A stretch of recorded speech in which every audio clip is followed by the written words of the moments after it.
অনূর্ধ্ব-20 নারী এশিয়ান কাপে নিজেদের প্রথম ম্যাচে শুরুটা স্বপ্নের মতো করেও শেষটা বিষাদে পড়ল বাংলাদেশের। স্বাগতিক থাইল্যান্ডের সাথে 2 গোলের লিড নিয়েও জয়ের সুবাস পাচ্ছিল লাল সবুজের দল। তবে ম্যাচের শেষ দিকের নাটকীয়তায় 2টি পেনাল্টি আর ছন্দপতনের মাসুল দিয়ে 3-2 গোলে হেরে মাঠ ছাড়তে হয়েছে বাংলার জয়িতাদের। থাইল্যান্ডের তপ্ত আবহাওয়ার চেয়েও বেশি উত্তাপ ছড়িয়েছিল মাঠের লড়াই। থাম্মাসাত স্টেডিয়ামে ম্যাচের প্রথমার্ধে আধিপত্য ছিল বাংলাদেশের। ৩৫ মিনিটে মাঝমাঠ থেকে বল নিয়ে একক নৈপুণ্যে প্রতিপক্ষের রক্ষণ চিরে গোল করেন সাগরিকা। ১-০ গোলের লিড নিয়ে বিরতিতে যাওয়া আফিদারা দ্বিতীয়ার্ধেও বজায় রাখে আক্রমণের ধার।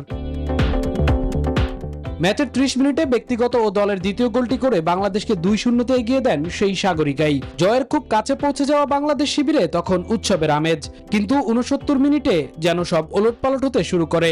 ডিবক্সের ভেতর ফাউল করায় পেনাল্টি পায় থাইল্যান্ড, আর সেখান থেকে গোল করে ব্যবধান কমান কুড়িসারা।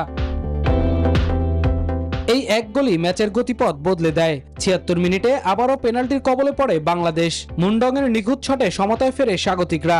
মাত্র ১০ মিনিটের ব্যবধানে ম্যাচের নিয়ন্ত্রণ হারায় লাল সবুজ বাহিনী। এরপর ৭৯ মিনিটে মনোয়াংয়ের চমৎকার গোলে বাংলাদেশকে স্তব্ধ করে ৩-২ গোলে এগিয়ে যায় থাইল্যান্ড।